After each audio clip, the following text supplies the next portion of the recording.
नमस्कार. बहुप्रतीक्षित संयुक्त पूर्व परीक्षा कंबाईंड परीक्षेची ॲडव्हर्टाइजमेंट आज आलेली आहे. सगळ्यात महत्त्वाची गोष्ट, तुमची राज्यसेवा पूर्व 5 एप्रिलला आणि कंबाईंड पूर्व 3 मेला परीक्षा, या दोन्ही परीक्षांना फक्त 30 दिवसांचा गॅप आहे. कंबाईंड पूर्व परीक्षेला वेळ आहे. कंबाईंडला जो सिलेबस तुम्ही वाचताय हा मुख्य परीक्षेला ॲज इट इज कामाचा असतो.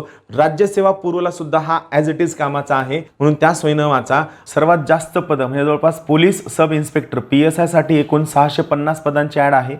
त्यानंतर राज्य कर निरीक्षक म्हणजेच सेल्स टॅक्स इन्स्पेक्टर यासाठी एकूण 89 पदांची ॲड आहे व सहाय्यक कक्ष अधिकारी म्हणजे ASO असिस्टंट सेक्शन ऑफिसर यासाठी एकूण 67 पदांची ॲड आहे. संयुक्त परीक्षेची जी मुख्य परीक्षा आहे, याचा जो मेन पेपर आहे, जो तीनही पदांसाठी कॉमन असतो, त्याची परीक्षा 6 सप्टेंबर 2020 रोजी असेल. पोलीस उपनिरीक्षकची मुख्य परीक्षा 13 सप्टेंबर 2020 रोजी असेल. STIची मुख्य परीक्षा 27 सप्टेंबर 2020 रोजी असेल आणि ASO असिस्टंट सेक्शन ऑफिसर याची मुख्य परीक्षा 4 ऑक्टोबर 2020 रोजी असेल. म्हणजे जवळपास तुमची पूर्व परीक्षा संपल्यानंतर ASO साठी तुम्हाला 5 महिने मिळतात, तर PSIच्या मुख्य परीक्षेसाठी तुम्हाला जवळपास 4 महिने मिळतात. तुमचा फॉर्म भरण्याची डेट 28 फेब्रुवारीपासून सुरू होत आहे आणि फॉर्म भरण्याची शेवटची डेट आहे 19 मार्च 2020. परत एकदा सांगतो, व्यवस्थित लक्ष देऊन ऐका.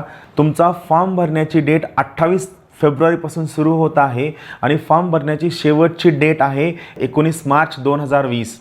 की तुम्ही तयारी सुरू करताना एक बेसिक गोष्ट लक्षात ठेवा, कंबाईंड पूर्व परीक्षेमध्ये 100 प्रश्न असतात जे तुम्हाला 1 तासाच्या आत सोडवायचे असतात. सो कंबाईंड पूर्व परीक्षा पास होण्यासाठी सगळ्यात बेसिक गोष्ट लक्षात ठेवा, तुमची प्रश्न सोडविण्याची स्पीड विथ ॲक्युरेसी हे सगळ्यात जास्त महत्त्वाचं ठरतं. राज्यसेवेमध्ये तुम्हाला 100 प्रश्न 2 तासात सोडवायचे असतात. कंबाईंडमध्ये तुम्हाला 100 प्रश्न फक्त 1 तासात सोडवायचे असतात. सो कंबाईंड पूर्व परीक्षा पास होताना तुमचं प्रश्न सोडवण्याची स्पीड हे सगळ्यात मोठं यशाचं गमक आहे. दुसरी महत्त्वाची गोष्ट लक्षात ठेवा, कंबाईंडची पूर्व परीक्षा सिंगल पूर्व परीक्षा जेव्हा तुम्ही पास होता तेव्हा तुम्ही PSI, STI आणि असिस्टंट या तीनही परीक्षांच्या मुख्य परीक्षा देऊ शकता. सिंगल पूर्व परीक्षेच्या आधारावरती तुम्ही 3 परीक्षांच्या मुख्य परीक्षा देऊ शकता. म्हणून कंबाईंडची पूर्व परीक्षा कुणीही कॅज्युअली न घेता अत्यंत सिरियसली तयारी करायची.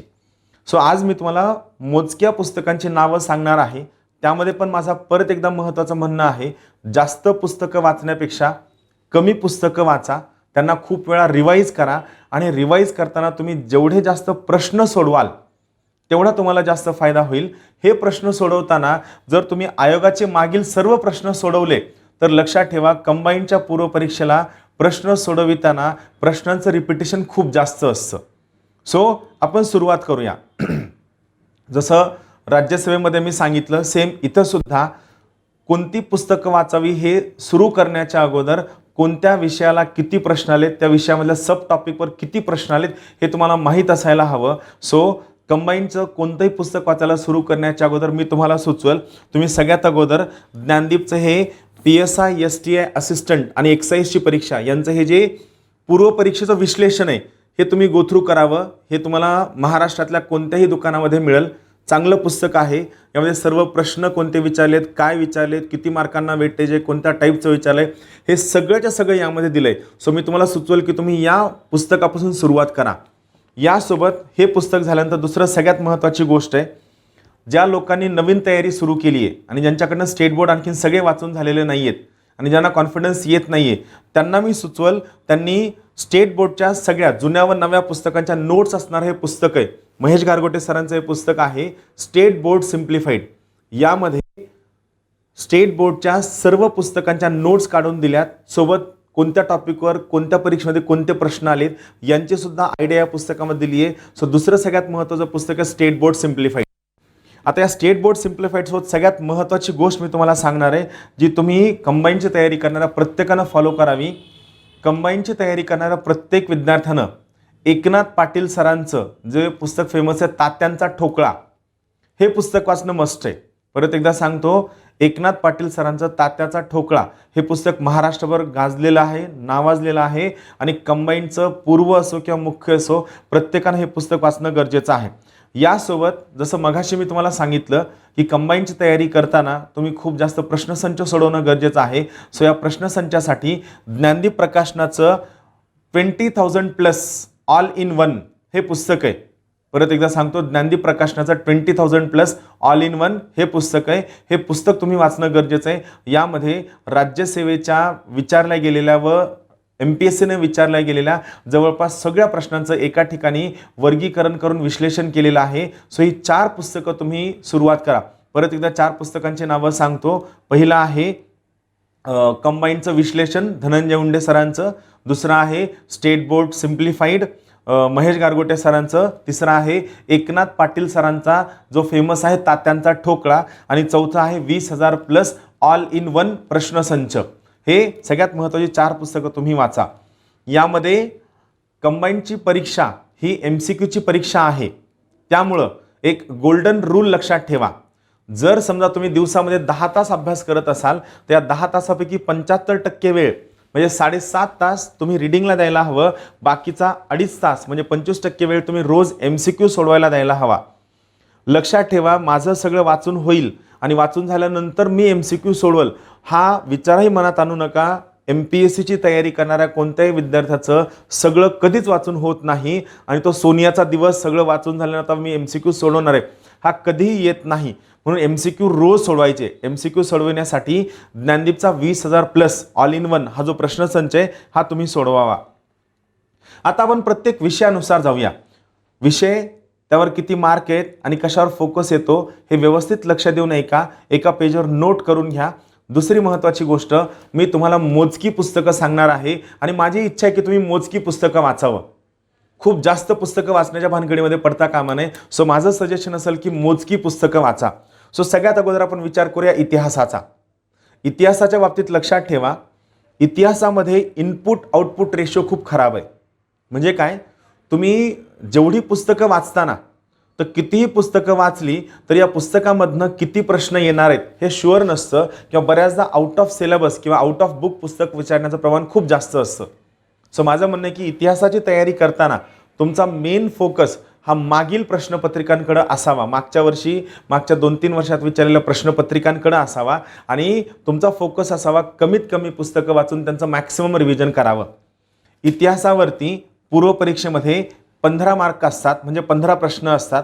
यामध्ये महत्त्वाची गोष्ट, महाराष्ट्र इतिहासावर खूप जास्त भर असतो.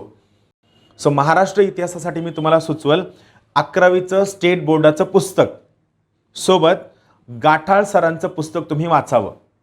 पण यामध्ये महत्त्वाची गोष्ट, गाठाळ सरांचं पुस्तक वाचताना तुम्ही ही काळजी घ्या की त्या पुस्तकामधनं मागील कोणते प्रश्न आलेत, मागील प्रश्न रेफर करून मग तुम्ही वाचावं. सो महाराष्ट्र इतिहासासाठी 11वीचं स्टेट बोर्डचं जुनं पुस्तक आणि गाठाळ सरांचं पुस्तक.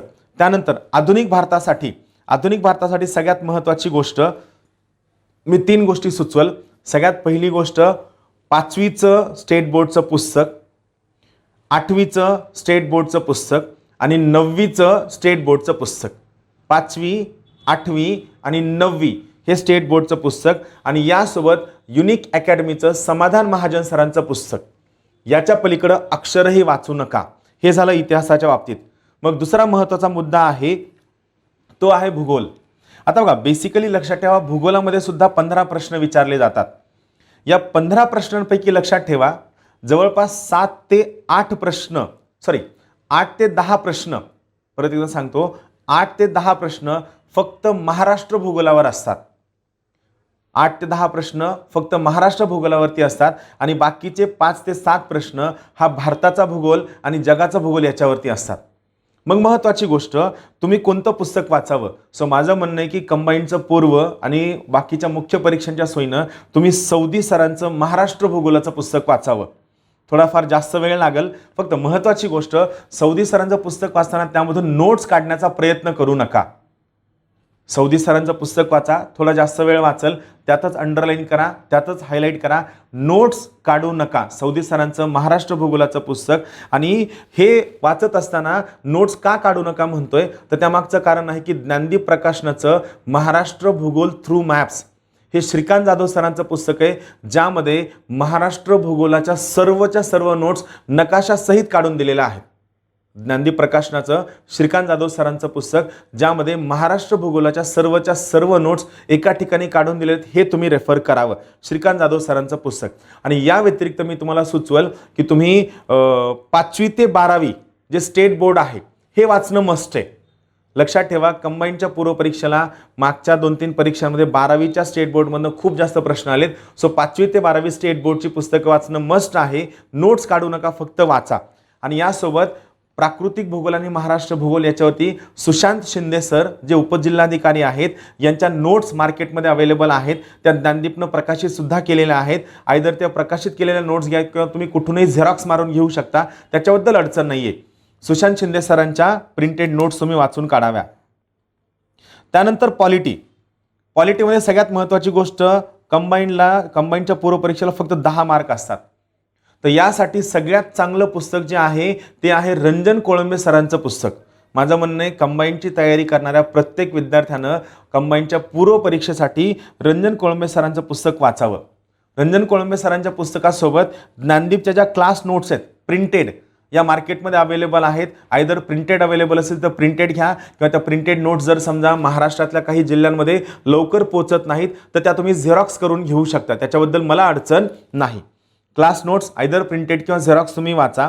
आता काही लोकांना हा गैरसमज आहे की कंबाईनच्या पूर्वपरीक्षेला एम लक्ष्मीकांत वाचावं का?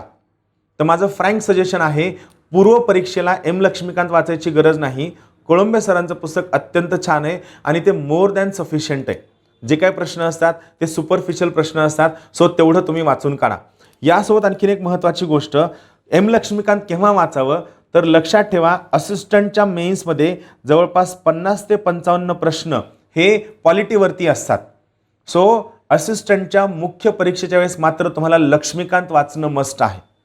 सो पूर्वपरीक्षेच्या वेळेस तुम्ही कोळंबे सरांचं वाचा.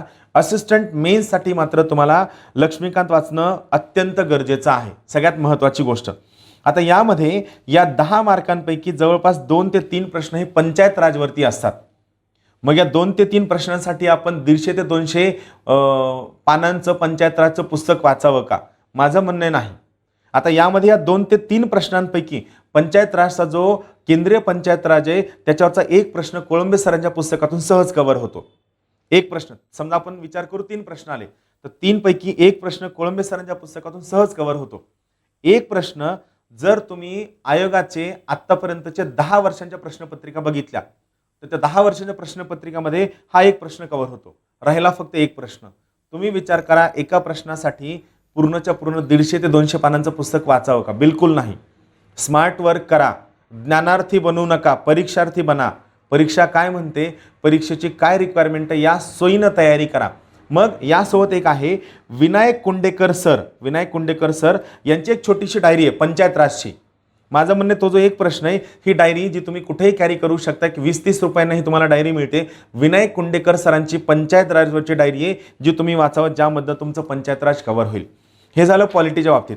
त्यानंतर पुढची महत्त्वाची गोष्ट अर्थशास्त्र. अर्थशास्त्रावर 15 मार्क असतात. सोपं आहे. अर्थशास्त्रासाठी 11वीचं नवीन स्टेट बोर्डचं पुस्तक वाचा, खूप छान आहे.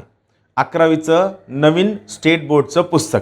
त्यानंतर ज्ञानदीपच्या म्हणजे माझ्या प्रिंटेड नोट्स आहेत, ज्या क्लास नोट्स आहेत, ज्या तुम्हाला कुठेही अवेलेबल होतील, आयदर झेरॉक्स किंवा प्रिंटेड फॉर्ममध्ये मिळतील, ज्या तुम्ही कुठूनही घेऊ शकता प्रिंटेड नोट्स. त्यानंतर अर्थशास्त्रासाठी कोळंबे सरांचं पुस्तक बेस्ट आहे, तेवढं एकच वाचा, खूप चांगलं आहे. 15 प्रश्न असतात, कोळंबे सरांचं पुस्तक. त्यानंतर शासकीय योजना, ज्ञानदीप प्रकाशनाचं स्वप्नील रावडे सर जे तहसीलदार आहेत आणि अभिजित जगताप जे CO आहेत, जे महाराष्ट्रामध्ये दुसरे होते, त्यांचं पुस्तक आहे. हे शासकीय योजनांचं पुस्तक तुम्ही वाचा. यामधनं तुम्हाला जवळपास कंबाईनचे 8 ते 9 प्रश्न सगळ्या विषयाला लागणारे कव्हर होतील. शासकीय योजनांचं ज्ञानदीपचं पुस्तक. अर्थशास्त्रामध्ये एक लक्षात ठेवा, हा खूप महत्त्वाचा गोल्डन रूल आहे, अर्थशास्त्राचे खूप सगळे प्रश्न रिपीट होतात. सो तुमचा हा कल असावा की अर्थशास्त्राचे मागील 10 वर्षांचे प्रश्न तुम्ही ज्ञानदीपच्या 20,000+ प्रश्नसंचामधनं वाचावे. हे झालं अर्थशास्त्राच्या बाबतीत. सगळ्यात शेवटचा आहे सामान्य विज्ञान. लक्षात ठेवा, रिसेंटमध्ये सामान्य विज्ञानच्या पुस्तकामध्ये स्टेट बोर्डच्या पुस्तकांमधनं प्रश्न विचारण्याचा कल वाढलेला आहे. सो तुम्ही स्टेट बोर्डची पुस्तकं वाचावी 5वी ते 10वी, 5वी ते 10वी, 12वी नाही. स्टेट बोर्डची 5वी ते 10वीची पुस्तकं वाचणं मस्ट आहे. त्यानंतर सामान्य विज्ञानचं अरुण कदम सर, जे स्वतः नायब तहसीलदार आहेत, स्वतः डॉक्टर आहेत, यांचं अत्यंत छान पुस्तक आहे सामान्य विज्ञानचं अरुण कदम सरांचं पुस्तक. यासोबत सामान्य विज्ञानचा कमलेश बारांगे सरांचा प्रश्नसंच. बऱ्याचदा काय होतं की आपल्याला विज्ञान अवघड जातं, त्यामुळे आपल्याला विज्ञानचं पुस्तक वाचण्याकडं किंवा नोट्स वाचण्याकडं कल नसतो. अशा वेळेस जर तुम्हाला प्रश्नांमधून विज्ञान चांगलं करायचं असेल तर मी तुम्हाला सुचवेल की कमलेश बारंगे सरांचा सामान्य विज्ञानचा जो प्रश्नसंच आहे हा तुम्ही चांगला वाचा, हा जास्त चांगला आहे. हे झालं विज्ञानच्या बाबतीत. आता सगळ्यात महत्त्वाची गोष्ट अंकगणित आणि बुद्धिमत्ता, जे लोकांना खूप जास्त अवघड जातं. आणि लोकांची एकच हौस असते, सर आम्हाला ट्रिक सांगा, ट्रिक सांगा, ट्रिक सांगा. एक लक्षात ठेवा, तुम्हाला एका तासामध्ये 100 प्रश्न सोडवायचे आहेत आणि या 100 प्रश्न सोडवताना तुम्हाला ट्रिकपेक्षा महत्त्वाचं काय की तुमची स्पीड किती आहे, तुमची एक्सपर्टीज किती आहे, तुमची कॅपॅसिटी किती आहे. सो माझं म्हणणं आहे की तुम्ही ट्रिक किंवा टिप्स सोडवण्यापेक्षा तुमची अंकगणित आणि बुद्धिमत्तामधली तुमची समजून घेण्याची कॅपॅसिटी आणि प्रॅक्टिस वाढवायला हवी. सो यासाठी मी तुम्हाला फक्त 3च पुस्तकं सजेस्ट करेल. कंबाईंड पूर्व परीक्षेसाठी अंकगणित आणि बुद्धिमत्तेसाठी मी तुम्हाला 3च पुस्तकं सुचवेल. एक आहे जी किरण सरांचं मॅथ्स मॅजिक, दुसरं आहे प्रमोद चौगुले सरांचं अंकगणित, अत्यंत चांगलं पुस्तक आहे. त्यानंतर प्रमोद चौगुले सरांचं बुद्धिमत्तेचं पुस्तक. हे 3ही पुस्तकं ज्ञानदीप प्रकाशनाचे आहेत. 3ही पुस्तकं घेऊन ठेवा आणि सगळ्यात महत्त्वाचा तुमचा कल असावा प्रॅक्टिस करण्याकडं. अंकगणित बुद्धिमत्ते तुम्ही किती पुस्तकं सोडवताय यापेक्षा तुम्ही किती प्रॅक्टिस करता याला सगळ्यात जास्त महत्त्व आहे. यामध्ये जर तुम्ही 2018 आणि 2019 या 2 वर्षांचे अंकगणित आणि बुद्धिमत्तांचे प्रश्न बघाल तर तुमच्या एक लक्षात येईल, अंकगणित आणि बुद्धिमत्तेवर जे प्रश्न विचारलेत यांची साईज खूप मोठी आहे, लेंथ मोठी आहे, पण प्रश्न सोपा आहे. आणि काय होतं, आपण तो मोठा प्रश्न वाचण्याच्या नादात आपला वेळ निघून जातो. का तर आपल्याला एका तासाभरामध्ये 100 प्रश्न सोडवायचे आहेत आणि मग आपण तिथं फेल होतो. सो इथं बेसिकली लक्षात ठेवा, सगळ्यात महत्त्वाची गोष्ट, अंकगणित आणि बुद्धिमत्तेमध्ये जे लेंदी प्रश्न आहेत हे थोडे पाठीमागं ठेवा. 1 लाइनर, छोटे प्रश्न, सोपे प्रश्न अगोदर सोडवा. आणि अंकगणित बुद्धिमत्तेमध्ये फक्त 3च पुस्तकं वापरा. मॅथ्स मॅजिक, अंकगणित प्रमोद चौगुले सर, बुद्धिमत्ता प्रमोद चौगुले सर. त्यानंतर आला प्रश्न चालू घडामोडीचा. तर लक्षात ठेवा, चालू घडामोडीसाठी मी तुम्हाला मटेरियल सजेस्ट करेल. एक आहे पृथ्वी परिक्रमा, जे त्यांचं मॅगझिन आहे. दुसरं आहे ज्ञानदीप एक्सप्रेस, जे ज्ञानदीप अकॅडमीचं मॅगझिन आहे. तिसरं आहे ज्ञानदीप इयरबुक आणि चौथा आहे अभिनव इयरबुक. अभिनव प्रकाशन सानप सरांचं आहे. या 4 पैकी कोणतेही 2 चांगले सोर्सेस वापरा जे तुमच्याजवळ अवेलेबल आहेत. 2ही चांगले आहेत, जास्त वाचू नका. माझं म्हणणे 4 एवढेच चांगले वाचा. विनाकारण खूप सगळे इयरबुक विकत घेऊ नका. सगळ्यांचा कंटेंट जवळपास सेम आहे. या 4 पैकी कोणतेही तुम्ही गो थ्रू करा. आणि सगळ्यात महत्त्वाचा नियम लक्षात ठेवा, कंबाईंड पूर्व परीक्षेला वेळ आहे. कंबाईंडला जो सिलेबस तुम्ही वाचताय हा मुख्य परीक्षेला ॲज इट इज कामाचा असतो. राज्यसेवा पूर्वला सुद्धा हा ॲज इट इज कामाचा आहे. म्हणून त्या सोयीनं वाचा आणि मॅक्सिमम तुमचा फोकस हा प्रॅक्टिस करण्याकडं असावा. Thank you very much.